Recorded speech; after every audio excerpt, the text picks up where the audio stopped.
Aujourd'hui, je fais à nouveau connaissance avec une organisation qui, grâce au soutien de tous les joueurs de la Loterie Nationale, est en mesure de faire un travail remarquable.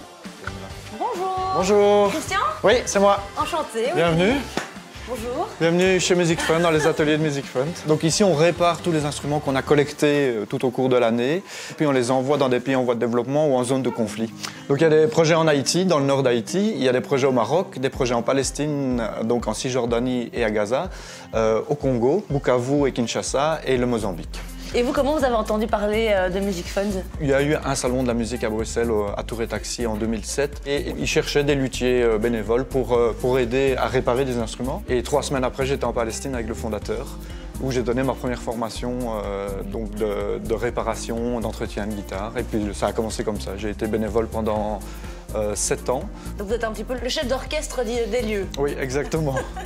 Et bien moi aussi, aujourd'hui, je suis ici pour vous donner un coup de main. Donc n'hésitez pas à me mener à la baguette. Oui. Alors, quelle est l'histoire de cette guitare? Qui revient de la prison de Marchand-Famenne. Ok. Donc on soutient aussi des projets en Belgique. Et là, c'est des guitares qui ont eu des petits soucis qui reviennent ici pour l'entretien annuel. Et on va changer les cordes et elle pourra repartir en prison. Pourquoi c'est important pour vous de redonner une vie à ces instruments, une deuxième vie? En tout cas, en Europe, il y a beaucoup d'instruments qui traînent chez les gens. Et dans certains pays, comme à Gaza, dans la bande de Gaza, c'est impossible d'avoir un instrument.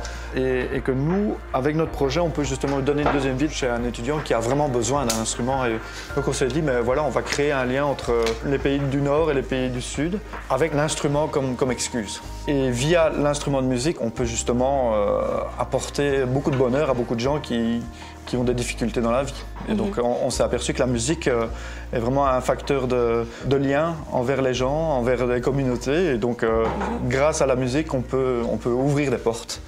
Et ça, c'est important, en tout cas dans nos projets, quoi. C'est vrai que c'est fédérateur en plus. Oui. Ma mission est accomplie ici On a pour le moment. cordes. Et on commence par celle-ci ici, c'est ça? Exactement. Et là, elle est coincée. Maintenant, on peut l'amener jusqu'au bout. Ouais. Je passe dans le petit trou? Oui, mais dans celui-ci. Voilà. Et alors, on a justement le petit outil qui est assez pratique, la petite moulinette. Et voilà. Puis on met les autres cordes et tout à la fin, on accorde la guitare. 1, 2, 3, 4, 5, 6. Peut-être un numéro porte-bonheur. Peut-être.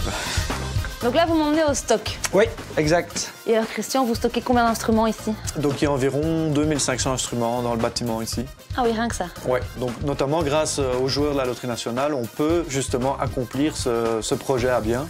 C'est important ce genre de soutien pour former les gens sur place. Donc les joueurs indirectement participent activement au projet. Et au voyage de ces instruments. Exactement. Très bien.